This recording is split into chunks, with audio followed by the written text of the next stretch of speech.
এই হচ্ছে বিজেপির গণতন্ত্রের নিদর্শন। আমি হেলমেটটা খালি পরে আছি, মানে মাথাটা ফেটে চৌচির হয়ে যেত।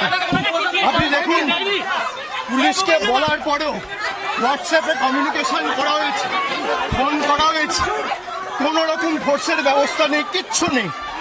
পুলিশের প্ররোচনা এই ঘটনা ঘটিয়েছে।